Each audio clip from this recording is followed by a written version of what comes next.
how I'm firing. I'm strong. I'm strong. I'm strong. Strong. Ah, ah, ah, ah, ah. All right, guys, we're back. Welcome back to the channel. It's your boy CMB checking in. And guys, we talked about here on the channel just recently how Team Devin Haney called out Rolly Romero for a unification bout. So those of you who are unaware, Rolly is the WBA full-fledged 147-pound champion. And we're now, I would say, about 98, 99% sure that this fight won't be taking place next due to what, the plans of the PBC. They got other things in mind. They're not looking at that.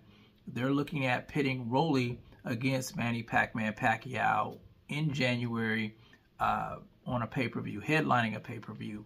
I think they have Sebastian Fundora and Keith Thurman scheduled for that as well. Nothing set in stone yet, but I'm pretty sure that's probably what's going to take place, unless something happens, of course. So we also talked about what is the next best thing for Devin Haney if that falls through. And I talked about how I think he should focus on the rematch with Ryan Garcia, because that's a highly anticipated match. A lot of people really want to see that rematch between the two on an even playing field, myself included. But the thing is that Ryan has to take care of business against Mario Barrios. That's right. Ryan Garcia is getting a title shot against the WBC welterweight champion Mario Barrios. I think it's rumored to be happening in late February. And then we can get that big fight.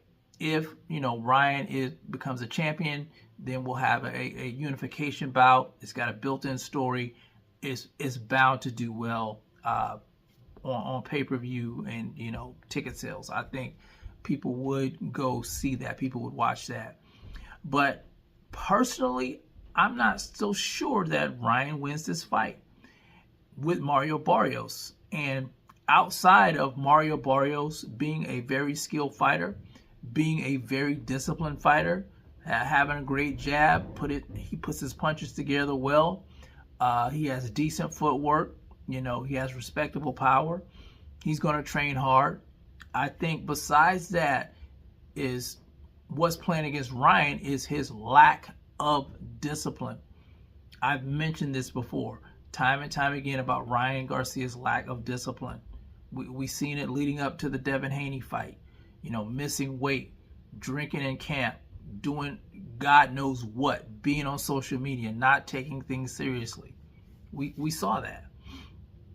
And I think Ryan has a sense of entitlement because he's been given things so easily that plays into his lack of discipline, in my opinion. Now let's just look. Ryan Garcia got popped hot for an illegal banned substance in his system. He was suspended for a year. Then he comes back. He moves to a new weight class, and automatically he gets a opportunity to fight for a title. Keep in mind, it was a WBA regular, but what did Ryan do to deserve a shot at a title? And not only that, he was fighting a guy who hadn't fought at 147 in Rolly for the title. So yeah, that to me, that type of stuff, when it comes to the sport of boxing, that is entitlement. The only reason he got that opportunity is because, he's a popular guy. Not because he's done anything in the sport. Like I said, that leads to a sense of entitlement. So what does he do? A lot of people thought that Ryan had the better skill set, myself included. And he gets in the ring with Rolly, and he loses a fight to a guy who a lot of us saw as only having a puncher's chance. And that goes back to sense of entitlement, lack of discipline, having things handed to you easily. You're not having to fight for things. You're not having to work for things, and it just falls in your lap. So here we are again.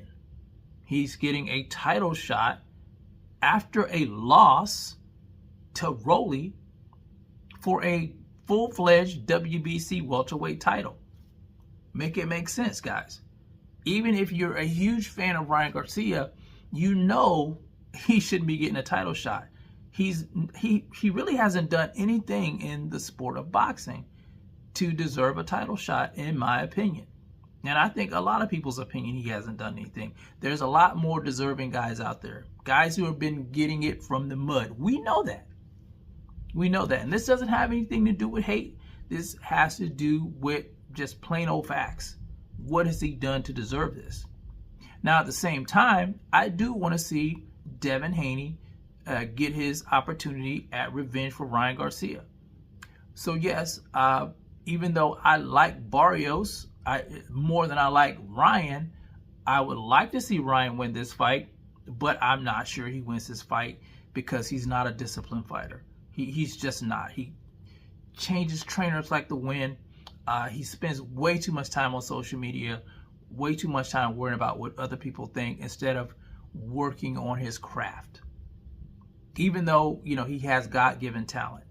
Even if God's given you talent, you have to put in the work. You have to put in the work. But we're going to see. Maybe, he proves me wrong. But all along, he's been proving what I'm saying right. And it's not just because of him. It's for people who enable him. These platforms enable him to do that. They're throwing these opportunities his way, and he's done nothing to deserve them. They're just looking at their own pockets. But anyway, that's my thoughts on that. You guys let me know what you think. Do you think that Ryan is equipped to beat Mario Barrios? Do you think he can beat Devin Haney if he does beat Mario Barrios? Do you think things have been handed to him way too easily? You guys let me know how you feel about this in the comment section. It's the CMB. I'll talk to you guys in the next one. And I'm out. Peace.